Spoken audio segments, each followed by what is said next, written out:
Student welcome back to escape inspiration. तो student, अगर आप क्लास 12 में हैं और 2026 में हिंदी का पेपर देने जा रहे हैं तो यह वीडियो देख कर ही जाइएगा, जिससे आपका 10 नंबर बिल्कुल कंफर्म हो जाएगा।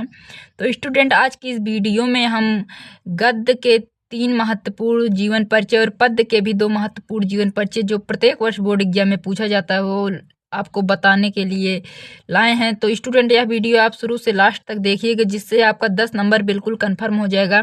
तो आपको बताते हैं कैसे बोर्ड एग्जाम में लिखना है जिससे आपका एक भी नंबर नहीं कटेगा। तो ये 3 जीवन परिचय है जो प्रत्येक वर्ष बोर्ड एग्जाम में पूछा जाता है। अगर इसमें से आप केवल 2 ही याद कर लेते हैं तो भी आपका 10 नंबर बिल्कुल कंफर्म हो जाएगा। तो चलिए आपको बताते हैं कैसे लिखना है बोर्ड एग्जाम में।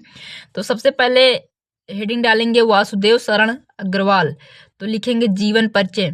तो बोर्ड एग्जाम में आपको साहित्यिक परिचय आता है तो केवल आपको जीवन परिचय यहाँ पर संक्षिप्त परिचय हेडिंग डालकर इसी प्रकार से पहले जन्म 7 अगस्त 1904 ईस्वी को, जन्म स्थान मेरठ, इसी प्रकार से लिख दीजिएगा। भाषा शैली, उपाधि, शैली, रचनाएं, मृत्यु। उसके बाद नीचे पर हेडिंग डालेंगे साहित्यिक परिचय।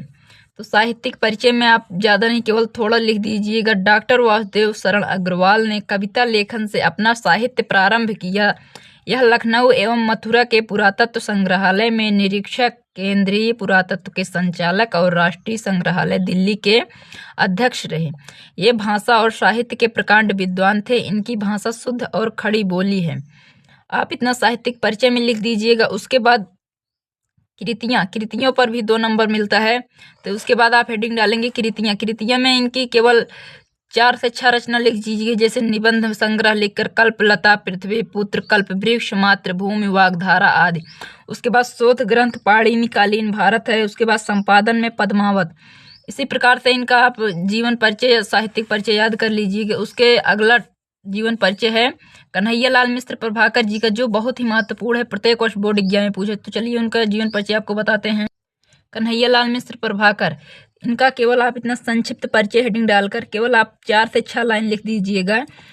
जन्म 1906 ईस्वी, जन्म स्थान देवबंद सहारनपुर, पिता का नाम पंडित रमादत्त मिश्र और माता का नाम नहीं पता तो इनका ऐसे छोड़ दीजिएगा। भाषा, शैली और मृत्यु सन 1905 ईस्वी के। उनके केवल इतना याद कर लीजिए, 1900 इतना है। यहाँ पर इनकी मृत्यु 1995 ईस्वी को हुई है। तो यहाँ पर 1995 आप लिख दीजिएगा। बस इतना लिख दीजिएगा। संक्षिप्त परिचय में इतना हो गया। उसके बाद साहित्यिक परिचय में आपको लिखना है प्रभाकर जी एक सजग पत्रकार थे। आप सहारनपुर में नया जीवन और विकास नामक मासिक पत्रिका निकाल रहे थे। आप पत्रकारिता के साथ साहित्यिक सृजन में भी संलग्न रहे।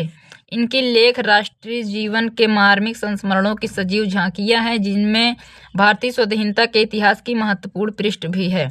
उसके आगे आप लिखेंगे कृतियां। इनके 2 नंबर का ये भी आता है। प्रभाकर जी ने हिंदी के विविध विधाओं में रचना की। रेखा चित्र है इनके नई पीढ़ी के विचार। जिंदगी मुस्काई, माटी हो गई सोना और संस्मरण, दीप जले शंख बजे। और इनका संपादन है नया जीवन और विकास, संस्मरण है दीप जले शंख बजे। इसी प्रकार से ये भी आप याद कर लीजिएगा। बहुत ही इंपॉर्टेंट जीवन परिचय है। और इसके बाद अगला जीवन परिचय पे बढ़ते हैं, जो है डॉक्टर हजारी प्रसाद द्विवेदी जी का जीवन परिचय। आप सबसे पहले हेडिंग डालकर संक्षिप्त परिचय में जन्म, जन्म स्थान और माता पिता, सम्मान, भाषा, शैली और मृत्यु के बारे में इतना लिख दीजिएगा। तो उसके नीचे हेडिंग डालेंगे इसके बाद साहित्यिक परिचय। आप संक्षिप्त परिचय में जन्म इनका सन 1907 ईस्वी को हुआ था।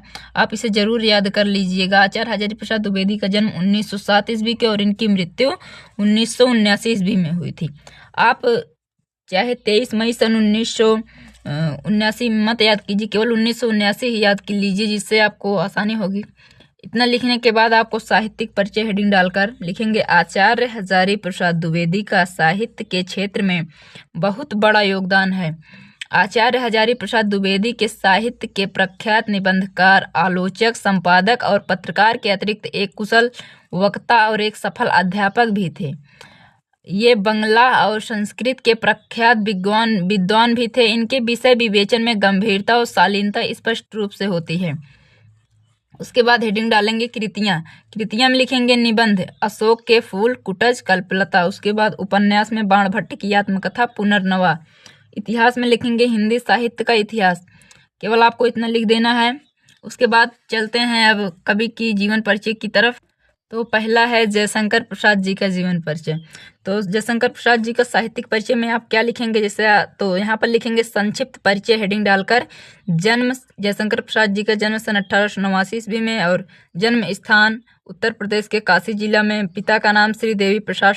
उसके बाद भाषा इनकी रचनाएं कामायनी, झरना, चंद्रगुप्त, आंसू आदि। मृत्यु 15 नवंबर 1937 ईस्वी में हो गई। उसके बाद अब हेडिंग डाल इनका साहित्यिक परिचय है। जयशंकर प्रसाद जी आधुनिक हिंदी साहित्य की गौरवपूर्ण विभूति हैं। ये छायावाद के प्रवर्तक और प्रतिनिधि कवि हैं। प्रसाद जी ने अपने काव्य में मानवीय मूल्यों की प्रतिष्ठा की है। इन्होंने अपनी रचनाओं से हिंदी को समृद्ध किया है। और जयशंकर प्रसाद जी एक कवि ही नहीं बल्कि नाटककार, उपन्यासकार तथा निबंधकार भी थे।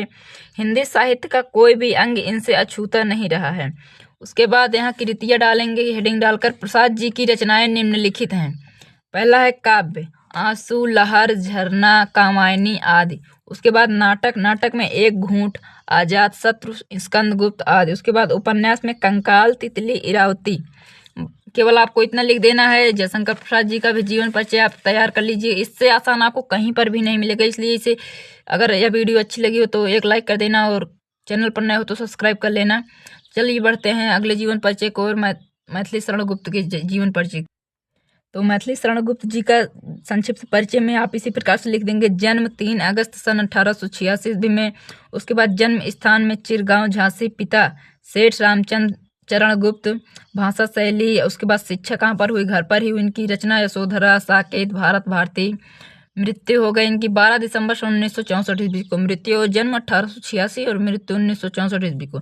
उसके बाद हेडिंग डालेंगे साहित्यिक परिचय।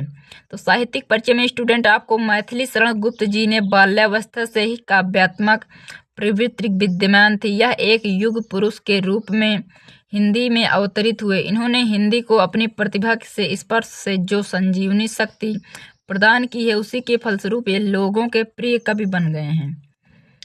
इन मैथिली शरण गुप्त जी को राष्ट्र कवि भी कहा जाता है। गुप्त जी राष्ट्र प्रेमी थे। ये समाज सुधार पर अधिक बल देते थे। उसके बाद इनकी कृतियां हैं, तो यहाँ पर लिखेंगे गुप्त जी की रचनाएं निम्नलिखित हैं। तो मौलिक रचनाएं इनके भारत भारती, जयद्रथ वध, पंचवटी, साकेत, यशोधरा आदि। उसके बाद अनुदित रचनाएं हैं मेघनाथ वध, ब्रजभाषा और वीरांगना आदि इनकी प्रमुख रचनाएं हैं। तो स्टूडेंट अगर आप इसे याद कर लिए हैं तो आपका 10 नंबर बिल्कुल कंफर्म हो गया है। आपका 10 नंबर कहीं नहीं गया। अगर यह वीडियो आपको अच्छी लगी तो एक लाइक कर देना और चैनल पर नए हो तो सब्सक्राइब कर लेना। मिलते हैं किसी अगली वीडियो में, तब तक के लिए धन्यवाद।